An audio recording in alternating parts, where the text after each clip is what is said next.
Lights नहीं है आज, कुछ दिखाई नहीं दे रहा।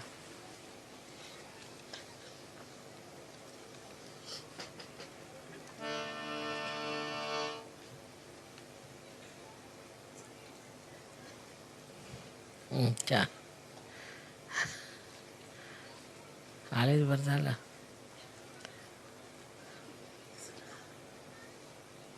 तो हाँ असं का? वा वा, छान.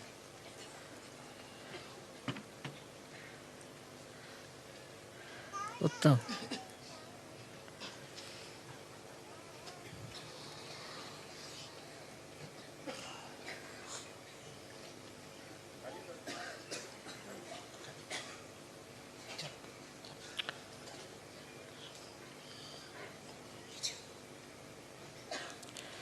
आज का योग बहुत ज़बरदस्त, और इस विशेष योग के दिन, जिसे कि अंगारकी कहते हैं, अंगार की चतुर्थी, कृष्ण पक्ष की चतुर्थी है.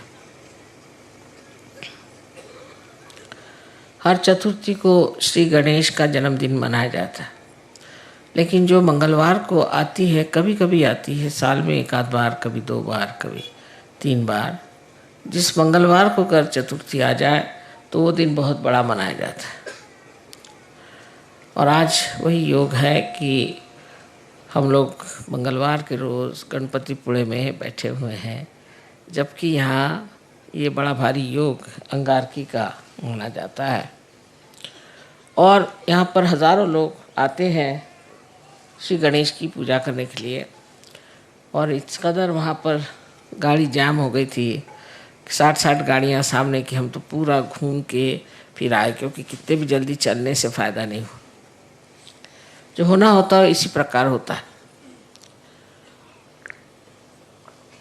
और जब तक सहज में हम इस बात को नहीं समझ पाएंगे कि जो भी होता है उसको सबूरी से देखना चाहिए, उसमें सबूरी होनी चाहिए. कि अगर आप उसी वक्त जल्दबाजी करें या कुछ घबराहट आ जाए तो कार्य नहीं हो सकता. सबूरी करें, और सबूरी करने से बराबर सूझ जाता है कि क्या करना चाहिए, कैसे करना चाहिए. सो जल्दबाजी जो है ये असहज चीज़ है. सहज में आप में सबूरी होनी चाहिए, इसके बारे में साईनाथ ने बहुत कहा है कि सबूरी में रहो. साई मिलत सबूरी में. और सबूरी शब्द जो है कुछ अपभ्रंश है मेरे ख्याल से, लेकिन इसका अर्थ होता है कि कोई भी बात हो रही है तो उसमें तितिक्षा माने ठहर जाना, देखना. और इस तितिक्षा में जब आप आ जाते हैं तो ये परम चैतन्य कार्य कर देता है, और आपको बिल्कुल सही बात पता चल जाती है, कैसे चलना चाहिए, क्या करना चाहिए, कौन से रास्ते का अवलंबन करना चाहिए. पर आप अगर जल्दबाजी में आ जाएंगे तो आप विचारों के चक्कर में फंस जाएंगे, और इधर से उधर दौड़ते हुए आपको चीज़ नहीं मिलेगी. और आज और ऐसा भी एक बड़ा भारी योग है कि आज जीसस क्राइस्ट का भी जन्मदिन है. हमने बहुत बार बताया है कि जीसस क्राइस्ट जो है वो श्री गणेश का ही अवतरण है, और इसका आपके पास में प्रमाण भी है, सजग है. सो आज उनका जन्मदिन होना, आज इनका भी जन्मदिन होना, मंगलवार का दिन होना, और इतना बड़ा समारंभ होना, और सब दूर आतिशबाजी होना, ये बहुत बड़ी योग की बात है, जो हम इस महागणपति के स्थान पे आकर के उस महाविष्णु की पूजा कर रहे हैं. अब समझने की बात यह है कि श्री गणेश की जो विशेषताएं हैं, उनकी कौन सी विशेषता है आज के दिन जो प्रकटित होती है. ऐसे इससे पहले मैंने बताया था कि विनय, या जिसको कहते हैं हम ह्यूमिलिटी, नम्रता, वो उनका विशेष गुण है। और दूसरा है उनका विजडम, इसके लिए मुझे शब्द नहीं मिल रहे थे मराठी में। इसको उन्होंने बताया कि विजडम का मतलब है सुबुद्धि। चलिए ठीक है, सुबुद्धि। बहरहाल ये सब चीज़ों का दान गणेश तत्व से होता है। लेकिन उनमें एक और विशेष है कि वो बहुत ठंडे दिमाग आदमी है, बहुत ठंडे दिमाग आदमी है। उनकी चाल बहुत ठंडी है। जैसे कि हाथी है, हाथी में आप देखते हैं कि बहुत धीमी चाल है, पर उसकी चाल ऐसी सुंदर होती है कि किसी भी स्त्री जो अच्छे से चलती है उसको कहते हैं गजगामिनी, माने वो हाथी के जैसे चलती है। धीरे धीरे पाँव उठाना, कहाँ पाँव रखना वो सोचना, कहीं कोई पैर के नीचे चींटी ना आ जाए, कोई जानवर नहीं आना, इसका ख्याल करते हुए वो चलते हैं। और सामने अपनी सूंड से फूंकते चलते हैं कि सामने कोई और ऐसी चीज़ हमारे सामने नहीं आ जाए कि जिससे हमारे हाथ से वो नष्ट हो जाए। दूसरे वो सिर्फ घास खाते हैं, और घास खा कर के भी इतने बलिष्ठ होते हैं कि जो बड़े बड़े काम होते हैं जिसमें कि बहुत वज़न उठाना पड़ता है, वहाँ पर सिर्फ हाथी का ही उपयोग होता है। तो इस हाथी की जो विशेषता है वो ये भी है कि ये बहुत धीमी तबीयत का आदमी है, किसी मामले में जल्दबाजी नहीं करता। और दूसरी इनकी जो और विशेषता है वो ये है कि ये इनकी जो स्मरण शक्ति है, मेमोरी है, बहुत स्ट्रांग है, बहुत स्ट्रांग स्मरण शक्ति। किसी अगर बच्चे को बचपन में भी देख लेगा तो कितना भी बड़ा हो जाएगा उसको पहचान लेगा। उसी तरह से ये लेफ्ट साइड में श्री गणेश का कार्य होने के कारण आप भी जानते हैं कि जब आपकी लेफ्ट साइड कमज़ोर हो जाती है तो आपकी मेमोरी ख़त्म हो जाती है, और इसलिए हम लोग हमेशा लेफ्ट साइड को उठाते हैं जब मेमोरी ख़त्म हो जाती है। वजह यह है कि आपके अंदर का गणेश तत्व कम हो गया। जब आप राइट साइडेड हो जाते हैं तो आपका लेफ्ट साइड का जो गणेश तत्व कम होते जाता है।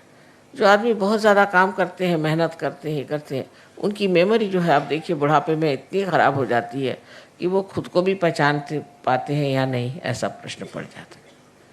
इसलिए श्री गणेश का जो एक विशेष गुण है कि उनकी सुबुद्धि तो है ही, पर उस सुबुद्धि के साथ उनकी जो स्मरण शक्ति है वो बहुत तीक्ष्ण है। वो हर एक चीज़ को याद करते हैं, और करना ही पड़ता है, क्योंकि कुंडलिनी पर जो कुछ भी निवेदन होता है, जो कुछ भी इम्प्रिंट होता है, जो लिखा जाता है, वो सब कुछ श्री गणेश ही करते हैं। उनके हाथ में एक कलम होती है, उस कलम से वो लिखते हैं। वो कलम भी उन्हीं का एक टूटा हुआ दांत, उससे वो लिख देते हैं कि आप क्या हैं, आपने क्या तकलीफ़ें उठाई, आप क्या परेशानी उठाई, आपकी खोज में आप कहाँ कहाँ गए, क्या क्या गलतियाँ की, वो सब उसके अंदर वो लिख देते हैं। तो जब वो कुंडलिनी उठने लग जाती है तो जैसे टेप रिकॉर्डर में कोई ख़राबी हो जाए तो कैसे खड़खड़ाने लगता है, ऐसे ही कुंडलिनी की खड़खड़ाहट आप देखते हैं जब आपके चक्रों पे वो गुजरती है, और इसीलिए आपको पता हो जाता है कि इनके ये चक्र खराब है, उनके चक्र खराब है। इस कदर ये बिल्कुल शास्त्रीय साइंटिफिक चीज़ है। तो गणेश तत्व के एक ही गुण नहीं है कि अबोधिता रहे और मनुष्य बहुत निष्पाप रहे, इसी से नहीं होता, पर उसका अनेक गुण है। उसमें से एक गुण ये भी है कि आपके अंदर विजडम होना चाहिए, सुबुद्धि होनी चाहिए, ये जानना चाहिए अच्छा क्या है और बुरा क्या है। अब जो आज की अंगारिका जो है, अंगार की जो आज की विशेष चतुर्थी मानी जाती है, ये क्या चीज़ है? इसमें ऐसा है कि श्री गणेश स्वयं जो है वो अंगार को ठंडा करते हैं। कुंडलिनी भी देखिए तो एक ज्वाला ही है, जैसे कि कुंडलिनी जो है उसकी प्रक्रिया ज्वाला की भांति है, क्योंकि ऐसे तो सब चीज़ पृथ्वी के तरफ जाती है। आप जानते हैं कि गुरुत्वाकर्षण से, ग्रेविटी से सारी चीज़ें पृथ्वी की तरफ जाती है, और सिर्फ ये जो ज्वाला है यही ऊपर जाती है। कोई सी भी आग ऊपर की तरफ जाती है और बाकी सब चीज़ें पृथ्वी की तरफ दौड़ती है। ऊर्ध्व गति सिर्फ एक इस चीज़ को मिलती है कि जो अग्नि है, और इसलिए ये जो है ये आपकी अग्नि को शांत कर सकते हैं। ये दो तरह से अग्नि को शांत करते हैं। एक तो ये कुंडलिनी को शांत कर देते हैं, कुंडलिनी को ये बता देते हैं कि इस आदमी में ये दोष है, ये तकलीफ़ें हैं, कोई हर्ष नहीं, तो भी आप इनको पार कराइए। क्योंकि कुंडलिनी का बालक श्री गणेश और जो आप में बालक है वो श्री गणेश है। तो वो उसी आत्मीयता से उस कुंडलिनी को समझा देता है कि तुम तो माँ हो और मैं चाह रहा हूँ कि मैं इनमें जागरूक हो जाऊँ, तो तुम मेरी मदद करो। और वो इस तरह से शांत हो जाती है ये सोच करके कि मेरा बालक ही ये चीज़ को मांग रहा है, तो वो अपनी जो भी उनके अंदर गर्मी हो कुछ हो उसमें एक तरह से शांति आ जाती है। जैसे कि आपने सुना होगा कि एक बार देवी बहुत नाराज़ हो गई और देखा कि संसार में बहुत कुछ लोग बहुत गलत काम कर रहे हैं और उसे इतनी तकलीफ़ हुई, इतना संताप हुआ कि ये सारी सृष्टि जो मैंने बनाई इसको ही मैं नष्ट कर देती हूँ। तो उन्होंने ये सोच करके और सब दूर संहार की स्थिति बना ली और बहुत नाराज़ हो गई। और जब उनका नृत्य शुरू हो गया तब श्री महादेव ने ये सोचा कि देवी तो इतनी नाराज़ है, क्रुद्ध हो गई, अब सब संसार नष्ट ही हो जाएगा, तो इसका इलाज क्या है। तो उन्होंने उन्हीं का बच्चा जो कि कार्तिकेय था उसको देवी के पैर के नीचे डाल दिया। उस पर पैर रखते ही उनकी इतनी बड़ी जीभ निकल आई, ये मैं क्या करूँ। जो इतनी क्रोध से लाल थी वो भी उस बच्चे को देख करके एकदम शांत हो गई। इसी प्रकार ये हमारी कुंडलिनी को एक प्रकार से शांत कर देते हैं कि तुम अपने बालक को जन्म दे रही हो, इस वक्त नाराज़ी ठीक नहीं किसी भी तरह से। कभी कभी तो कुंडलिनी को हमने इतना सताया होता है क्योंकि गलत गुरुओं के पास गए या कुछ गलत हम लोगों ने भी काम किए, तो बेचारी कुंडलिनी लस्तम पस्तम बिल्कुल रहती है। उसका भी आधार सिर्फ श्री गणेश है जो उसको ढकेलते हैं ऊपर की तरफ। श्री गणेश की शक्ति से ही कुंडलिनी ऊपर उठ सकती है, इसीलिए उनको अंगार कहते हैं, क्योंकि वो अपनी शक्ति कुंडलिनी को दे देते हैं। और कुंडलिनी में जो आग है या जो उसकी ज्वालाएं उठती हैं वो शांत है। आपने कभी सुना नहीं होगा कि इस तरह की शांत भी ज्वालाएं होती हैं। एकदम शांत ज्वालाएं हैं, सप्त रंग की होती हैं और एकदम शांत ज्वालाएं हैं और सहस्त्रार में आपको दिखाई देती है ये कितनी शांत है। ये सारा कार्य श्री गणेश ने किया हुआ। तो एक प्रकार वो आपका भी गुस्सा कम कर सकते हैं।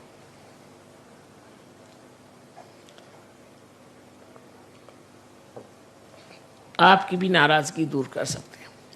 और जब हम नाराज़ हो जाते हैं तो उसमें हम बहक जाते हैं और हमें याद ही नहीं रहता कि हमें क्या करना चाहिए क्या नहीं करना चाहिए।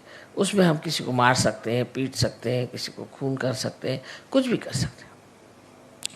उस वक़्त जो कंट्रोल होता है वो सिर्फ श्री गणेश से होता है और श्री गणेश जो है आपके गुस्से को ठंडा कर देते हैं। अब देखिए कि ईसा मसीह भी उसी तरह के हैं कि उन्होंने ये बताया कि सबको क्षमा कर दो। जिसने तुम्हें तकलीफ़ दी उसके प्रति तुम गुस्सा करते हो, पर अगर तुम सबको क्षमा करना एक बार सीख लो कि सबको क्षमा कर दी। जिन्होंने उनको इतना अपमान करके, इतना सता करके और सूली पे चढ़ाया, उनके लिए भी उन्होंने परमात्मा से, अपने पिता से कहा कि हे पिता इनको क्षमा कर दो, क्योंकि ये जानते नहीं हैं कि ये क्या करें। ऐसे जब ईसा मसीह ने कहा तो आप सोचिए जिस साल लोगों ने उनको क्रूस पे चढ़ाया, इतना परेशान कर दिया, उनके लिए भी उन्होंने इतनी क्षमा की वृत्ति ली। सो ये उनका एक चरित्र है, एक स्वभाव है। और दूसरा भी ईसा मसीह का चरित्र ऐसा है कि जब लोग उनके मंदिर के सामने बैठ करके और चीज़ें बेच रहे थे, जैसे अपने यहाँ भी है, मंदिरों में लोग जाते हैं तो वहाँ चीज़ें बेचते हैं और वही चीज़ चढ़ाते हैं, जैसे एक नारियल को चढ़ाया फिर लाकर उसको बेचते हैं, माने उसका बिजनेस बना लेते हैं।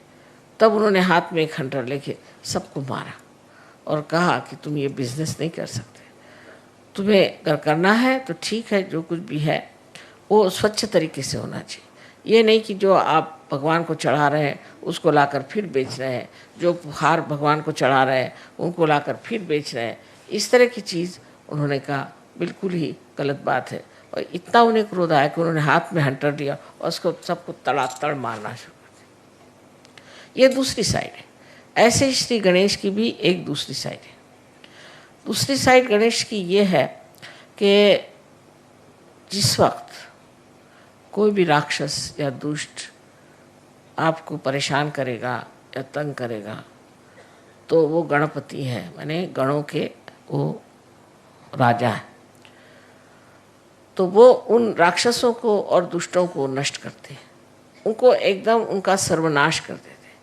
आपको कुछ कहने की ज़रूरत ही नहीं है, आपको कुछ बताने की ज़रूरत नहीं, वो खुद ही आपके साथ लगे हुए हैं गण लोग, और वो ऐसे लोगों को ठीक ही कर देते हैं जो आप लोगों को तंग करें। सहयोग में आप लोग जान लीजिए कि आप पूरी तरह से सुरक्षित हैं और आपको कोई भी नहीं दुख दे सकता। हाँ, अगर आप सहयोग में हैं तो आपके गण जो हैं वो चारों तरफ घूम रहे हैं और वो यहाँ भी पधारे हैं और वो हर समय आपके ऊपर अपनी सुरक्षितता का उन्होंने पूरी तरह से आपके ऊपर अपना आच्छादन डाल दिया, पूरी तरह से आपको ढक लिया। आपको कोई भी तरह की तकलीफ परेशानी नहीं हो सकती।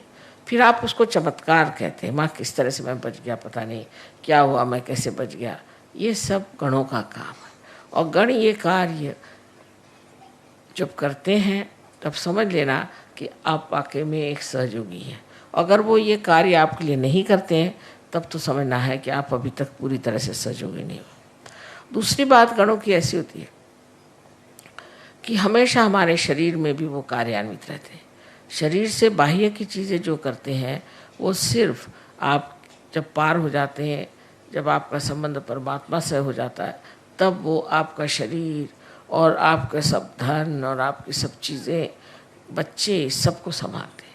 पर उससे पहले हमारे अंदर वो एंटीबॉडीज़ बन करके जीते हैं और ये जो एंटीबॉडीज़ होती हैं यही हमें रोगों से बचाती है और उससे हम लड़ झगड़ सकते हैं। तो इसका चक्र जो है सेंटर हार्ट, यहाँ पर स्टर्नम करके जो हड्डी है उसके अंदर शुरू में होता है। 12 साल तक ये एंटीबॉडीज़ तैयार होती हैं और वो फिर सारे शरीर में दौड़ करके तैयार रहते हैं। जब भी कोई परेशानी होगी तो स्टर्नम हिलने लग जाएगा और उसके हिलते ही जैसे रिमोट कंट्रोल होता है इस तरह से इनको पता हो जाता है और ये फिर उस आने वाले कोई भी जो आदमी आपके ऊपर आक्रमण कर रहा है या कोई सी भी चीज़ आक्रमण कर रही है, कोई वायरस आ रहा है या किसी भी तरह का कोई रोग आपके अंदर घुस रहा हो, उससे ये लड़ते हैं। और जब आप माँ के विरोध में कार्य करते हैं, माँ के विरोध में काम करने का मतलब है नैतिकता से गिर जाना। पिता के विरोध में जाने का मतलब है कि आप कार्यशील न हो, कार्यक्षम न हो, आप कार्यकर्ता न हो, आप में आलस्य आ जाए, ये तो पिता के खिलाफ पाप है। लेकिन माँ के खिलाफ पाप है जहाँ आप अपनी नैतिकता को खो देते हैं। जिन्होंने अपनी नैतिकता को खो दिया है ऐसे लोगों का ये चक्र बहुत कमज़ोर हो जाता है और इसीलिए फिर ये चक्र जो है इसको ठीक करने में बड़ी मुश्किल हो जाती है। और जो लोग इस तरह से गिर जाते हैं और उनका ठीक होना भी मुश्किल हो जाता है, जैसे एड्स की बीमारी है या इसी तरह की जो बीमारियां हैं जिसे कि हम गुप्त रोग कहते हैं, ये सारे गुप्त रोग अनैतिकता से आते हैं और ये अनैतिकता के रोग जो हैं किसी तरह से भी ठीक नहीं हो सकते जब तक आपके गणेश तत्व ठीक नहीं हो जाएगा। इसलिए समझ लेना चाहिए कि हमें अपने अनैतिकता से अपने सारे व्यक्तित्व को, अपने सारे जीवन को पूरी तरह से आडोलित रखना चाहिए, पूरी समय उसमें पवित्रता में डूबे रहना चाहिए। ये जो पवित्रता है उसके बारे में ईसा मसीह ने बहुत बढ़कर बात कही है, क्योंकि आज्ञा चक्र पे उनका स्थान है, इसलिए उन्होंने आज्ञा चक्र पे बहुत बड़ी बात कही और वो ये कहा कि तुम्हारे आँखों में भी कोई भी अपवित्रता नहीं होनी चाहिए। Thou shalt not have adulterous eyes। आँखें भी ऐसी हों, वो भी निर्मल होनी चाहिए, क्योंकि आँखें निर्मल कर नहीं है तो ईसा मसीह वहाँ नहीं है। लेकिन देखिए परदेश में हम देखते हैं कि हर एक ईसा को मानने वाले लोग सबकी आंखें बहुत ख़राब है। इस औरत की तरफ देख, उस औरत की तरफ देख, उस तरफ देख, फिर औरतें भी ऐसी आदमियों की तरफ देख, उनकी आँख ऐसी चलती रहती, कभी आँख स्टेडी नहीं रहती। और फिर एक बार ये चल जाए तो ये नेगेटिविटी होती है, भूत है, आँखों से चलते हैं और एक पे जाएंगे फिर दूसरे पे जाएंगे। उसका कोई खेल ऐसा है कि उस खेल में कोई मज़ा तो नहीं आता, पर वो खेल ही अपने आप ही चलते रहता है और आदमी इसी में पागल हो जाता है। तो ईसा मसीह ने भी पवित्रता की अति सूक्ष्म बात कह दी कि तेरी आँख भी अपवित्र नहीं होनी चाहिए, किसी की और तेरी आँख से भी तुम अपवित्रता के भावना से न देखो। ये बात उन्होंने कही, जैसे कि ये पवित्रता का ही पूरा स्रोत है, इसलिए उन्होंने पवित्रता की बात की। ईसा मसीह ने ज़्यादातर पवित्रता की ही बात की है। जहाँ जहाँ बात की है वो ज़्यादातर कि आप अपने को कैसे पवित्र रख सकते हैं और कैसे आप नैतिकता के बल पर खड़े हो सकते हैं। सो सहयोग में, सहज में सब होता है जब आप गणेश जी को पूर्ण तरह से वर्ण करते हैं और गणेश जी को मानते हैं कि ये शक्ति हमारे अंदर आ जाए। ऐसे तो हर एक चक्र पे गणेश का स्थान है और मैं हमेशा कहती हूँ कि हर एक चक्र पे एक वाइस चांसलर बैठे हुए हैं, चांसलर साहब बैठे हैं। जब तक ये सर्टिफिकेट नहीं देंगे तब तक कुंडली चढ़ेगी नहीं और हर चक्र पे ये काम करते। तो आज के इस योग की मैंने बात बताई कि उनका जो दूसरा स्वभाव है कि जो अंगार है, उस अंगार को वो अंगार से भी ठंडा कर सकते, वो पूरी तरह से कर सकते हैं। जैसे कि आपने देखा है जिस वक्त में रावण ने श्री राम के विरोध में बात की तो लंका में आग लग गई। तो आपके जो हनुमान जी हैं वो भी मंगलवार ही की उनकी पैदाइश है और वो उनके पास नवधा शक्तियाँ हैं, उसके साथ ये दोनों ही मिल करके ऐसे काम करते हैं। पर विशेषकर मनुष्य के अंदर का क्रोध हो तो उस क्रोध को कैसे शांत करना चाहिए ये श्री गणेश जानते हैं और वो फिर इस तरह से उस पर युक्तियाँ करते हैं, उस पर ऐसे ट्रिक्स करते हैं कि वो आदमी एकदम हताश होकर के और फिर मान जाता है कि मैंने जो किया वो गलत किया, मुझे ऐसा नहीं करना चाहिए। तो जो गर्म तबीयत के लोग होते हैं उनको भी ये ठीक कर सकते हैं और इसीलिए इस दिन जब मंगलवार किसी पे अगर मंगली हो तो उसको कहते हैं कि तुम कोरल का जो पत्थर होता है जिसे मूंगा कहते हैं वो पहनिए, वो भी गर्म होता है। मूंगे का पत्थर पहने गर्मी से गर्मी मारी जाती है। वैसे भी आप देखिए कि जितने भी गर्म देश है वहाँ लोग मिर्चा बहुत ज़्यादा खाते हैं। कहीं भी जाइए आप, अगर आप इंडिया में जाइए तो है ही साउथ इंडिया का खाना इतना मिर्चे वाला होता है कि आप खा ही नहीं सकते। और अगर आप और जगह जाइए, चाइना में भी जो साउथ का चाइना है जैसे कैंटोन वगैरह, वहाँ बिल्कुल बहुत मिर्ची खाना होता है। इसी प्रकार आप इटली में भी जो साउथ है या फ्रांस में साउथ है वहाँ लोग बहुत मिर्चा खाते हैं। क्यों खाते हैं? क्योंकि मिर्चे से मिर्च मिटती है, गर्मी से गर्मी चली जाती है, इसलिए वो मिर्चा खाते हैं जिससे खूब पसीना आए और उनको ठंडक बनी रहे। इसी प्रकार श्री गणेश भी अपनी गर्मी से आपकी गर्मी ठीक करते हैं। आपके अंदर अगर कोई अहंकार हो जाए तो इस तरह से वो आपको दिखा देते हैं अपना प्रताप कि उससे फिर आप खुद ही ठंडे हो जाते हैं। और ये जितनी भी बीमारियां हैं इसमें भी बहुत गर्मी निकलती है, बहुत जनरेट होती है और इस गर्मी के कारण ही आदमी अस्वस्थ हो जाता है।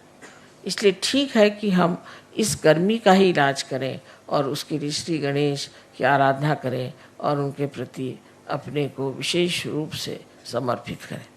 आज का दिन बहुत ही बड़ा मैं सोचती हूँ जो ये 3 चीज़ों का योग यहाँ हो गया कि आज ही ईसा मसीह का जन्म है, आज ही मंगलवार है, आज ही श्री गणेश का भी जन्मदिन है और आप लोग सब गणपतिपुरे में आए। ये सब कुछ इस कदर बन गया आज कि मुझे इससे बड़ा सहज में ही जो एक चमत्कार होता है ऐसे लग रहा है कि बड़ा भारी चमत्कार है कि इस वक्त सब लोग आए। पर उसमें तकलीफ भी हो गई कि सब यहाँ पर इतने लोग भीड़ कर गए थे कि हम तो जाम में फंस गए और देर हो गई। पर देर या कोई सी भी चीज़ होती उसमें सबूरी की बात है। हम तो हमेशा सोचते हैं कि जो समय हमारे नियत है वही समय पूजा होगी, उससे पहले हो ही नहीं सकती। तो इसलिए जो चीज़ नियति का है उसको क्यों बदला जाए, उसके तरफ लड़ाई झगड़ा करने से फ़ायदा क्या? जो है सो है, इस वक़्त में जो होगा तब हो जाएगा, तब पूजा हो जाएगी। उसमें अब इस वक़्त पूजा नहीं हो रही, ये टाइम था। हम कोई घड़ी के गुलाम तो है नहीं। लेकिन इसके फ़ायदे कितने होते हैं ये आप आगे जाकर देखेंगे कि अगर आप टाइम का गुलामी नहीं करें तो बहुत कुछ सहयोग फैल सकता है। पर जो आदमी टाइम की गुलामी करता है वो कभी सहयोग नहीं फैला सकता, क्योंकि उसको हमेशा रहता है ये टाइम में ये करना है, ये टाइम में करना है, और सहयोग के लिए उसको टाइम ही नहीं मिलता। पर जो कहेगा कि मुझे सहयोगी करना है तो पूरा टाइम उसके लिए पड़ा हुआ है और पूरी चीज़ बढ़िया तरीके से हो जाती है। पर इस पर सिर्फ बात यह है कि एक तो अनुभव होना चाहिए और अनुभव होने के बाद उस पर विश्वास होना चाहिए। ऐसी ऐसी चीज़ें घटित हो जाती हैं। बहुत लोग सुबह से शाम तक मुझे अपने चमत्कार बता रहे थे कि माँ मैं तो परेशान था कि जा रहा हूँ, कब मुलाकात होगी, वो आएंगे। देखता क्योंकि सामने ही चले आ रहे। किसी भी चीज़ की आपके मन में इच्छा हो जाए वो चीज़ पूरी हो सकती है, पर विश्वास की बात है।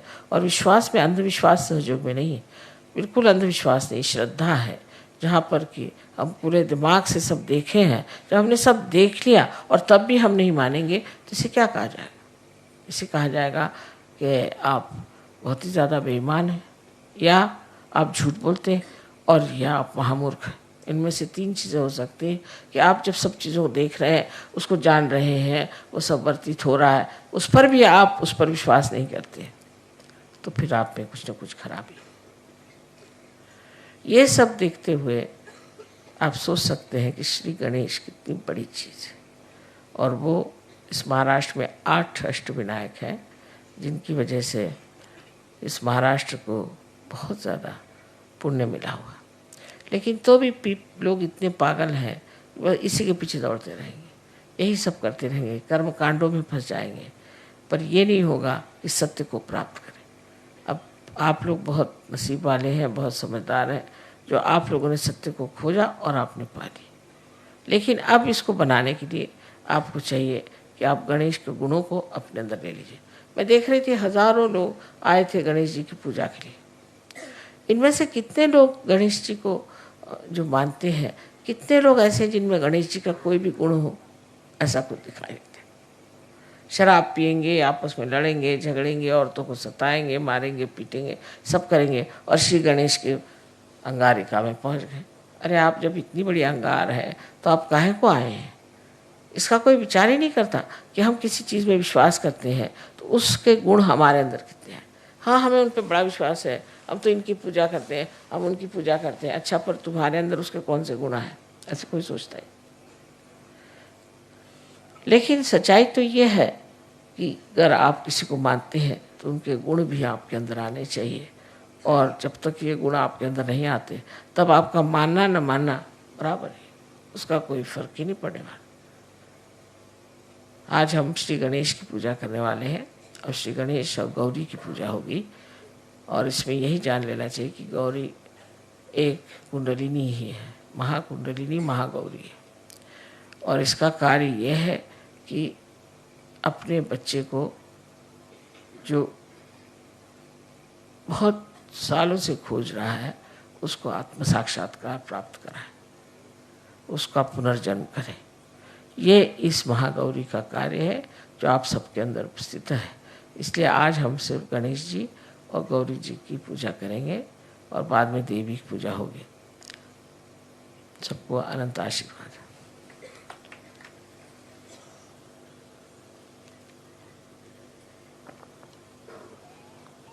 In short, I told them what is so special about tonight is the time when this is Tuesday.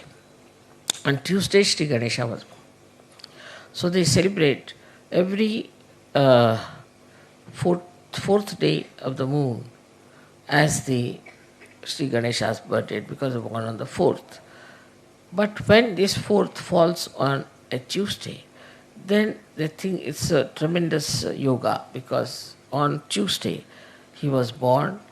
On Tuesday, this 4th of the day of the month has come, so they just try to worship it as a something special day. Now, I also told them what is the quality of Sri Ganesha, which we see in Christ, and as Christ is the incarnation of Sri Ganesha. Today, remarkable thing is that the third yoga is that today is the birthday of Christ. And the fourth thing, which is very important, is that you all should be here on such and such day on Ganpati. So it's very important day, and that's how we have to learn that if you worship Ganpati or if you worship Christ, we should try to think what qualities we have got within ourselves. Now, regarding Jesus Christ, you know him very well, that he always talked of morality, always talked of holiness, of auspiciousness.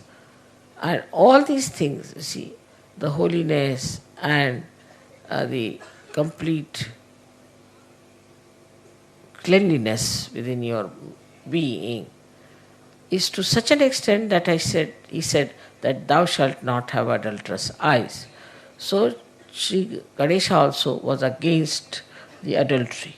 Any kind of adultery he was against, and that's why those people who indulge into adulterous life suffer very badly. It's rather difficult to cure them. All these diseases which are incurable of Ganesha's problems are really difficult because here you have insulted Sri Ganesha, and that's why he gets angry with you. Now his style is of two types. One is by which he soothes you down, he soothes your kundalini, and the second one is where he really gets angry with you and tries to punish you. These two qualities here. So one has to be very careful when you are dealing with your morality. The morality should be a part and parcel of your being. That you should be proud that you are moral, and that you should try to lead a very moral life without torturing anybody, without troubling anybody. In Sahaja Yoga, I hope it is all very clear cut that we have to lead a very, very moral life. Of course, all my lecture can be translated later, and I hope you will be able to enjoy it. But this is the best part of it, that today we have the birthday of Christ, the birthday of Sri Ganesha, and also on such a date which is so well worshipped and regarded as something important in India. May God bless you.